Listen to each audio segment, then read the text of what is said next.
हाल ही में देश के 5 राज्यों में विधानसभा के चुनाव हुए, जिसमें से हिंदी पट्टी वाले 3 बड़े राज्यों में भारतीय जनता पार्टी को जीत मिली। हालांकि छत्तीसगढ़ और मध्य प्रदेश में इतनी अधिक सीटें लेकर आना भाजपा के लिए बड़ी उपलब्धि रही है, जो कि उनकी नीतियों को और अधिक मजबूत बनाने का काम करेगा। लेकिन इस चुनाव में भारतीय जनता पार्टी ने एक खास प्रयोग किया, जो कि अब चर्चा का विषय बन गया है और भारतीय जनता पार्टी का सिरदर्द भी। वो कौन से सवाल हैं, ये जानने से पहले हम भारतीय जनता पार्टी के उस नए प्रयोग के बारे में जान लेते हैं। भाजपा ने अपने तीनों राज्यों में लोकसभा सांसद, केंद्रीय मंत्रियों सहित कई वरिष्ठ नेताओं को विधानसभा चुनाव में उतार दिया था। राजस्थान, छत्तीसगढ़ और मध्य प्रदेश को मिलाकर कुल 21 सांसदों और केंद्रीय मंत्रियों को विधानसभा का टिकट दे दिया, जिसमें से 12 लोग जीत कर आए हैं। सांसदों को विधानसभा में उतारना भाजपा के लिए खास प्रयोग था, जो कि फायदे का सौदा साबित हुआ। हालांकि ऐसा पहली बार नहीं हुआ है। इससे पहले भी बंगाल चुनाव में भारतीय जनता पार्टी ऐसा प्रयोग कर चुकी है, लेकिन इस बार का प्रयोग सफल होने के बाद चर्चा का विषय बना है।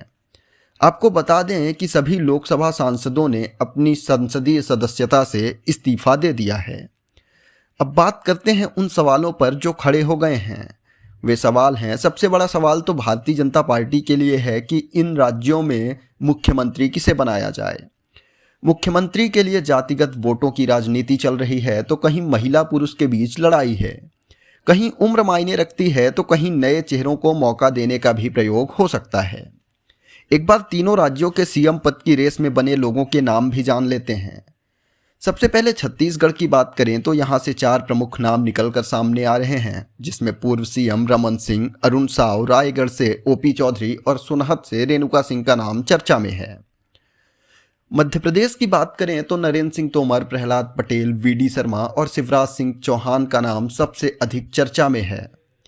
सबसे अधिक दावेदार राजस्थान के हैं, जहां पूर्व सीएम वसुंधरा राजे, दिया कुमारी, किरोड़ी लाल मीणा, केंद्रीय मंत्री गजेंद्र शेखावत, केंद्रीय मंत्री अश्विनी वैष्णव और लोकसभा अध्यक्ष ओम बिरला के नामों पर चर्चा तेज है।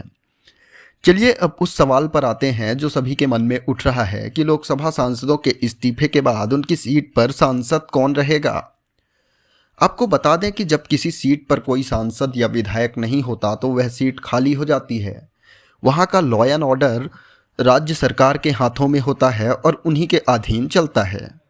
इसके अलावा इलेक्शन कमीशन यानी चुनाव आयोग की जिम्मेदारी होती है कि 6 महीने के भीतर उन सभी सीटों पर उपचुनाव कराया जाए और नए सांसद चुनकर आएं। लेकिन इस बार ऐसी किसी भी बात की चिंता करने की ज़रूरत इलेक्शन कमीशन को नहीं है, क्योंकि अगले साल अप्रैल के महीने में देश में आम चुनाव होने हैं, जिसे लोकसभा चुनाव कहा जाता है, जो कि आज की डेट से 6 महीने के भीतर ही कराए जाने हैं। तो उन सभी सीटों पर आगामी लोकसभा चुनाव तक कोई सांसद नहीं रहेगा। हाँ, अगर उन सांसदों के इस्तीफे के कारण केंद्र की भाजपा सरकार गिरने की कगार में आ जाए और अविश्वास प्रस्ताव लेकर विपक्षी दल आ जाएं, तो भारतीय जनता पार्टी को लोकसभा में पूर्ण बहुमत साबित करना होगा। अगर पूर्ण बहुमत नहीं मिला तो केंद्र से भारतीय जनता पार्टी की सरकार हिल सकती है। लेकिन फिलहाल भारतीय जनता पार्टी केंद्र में मजबूती के साथ अपनी पैठ बनाए हुए है और सरकार गिरने की कोई संभावना दूर दूर तक नजर नहीं आ रही है। ऐसी तमाम दिलचस्प और ज्ञानवर्धक बातों के लिए हमारे चैनल को सब्सक्राइब कर लें और बेल आइकन जरूर दबा दें, ताकि हमारी ऐसे ही वीडियोस आपको मिलें सबसे पहले।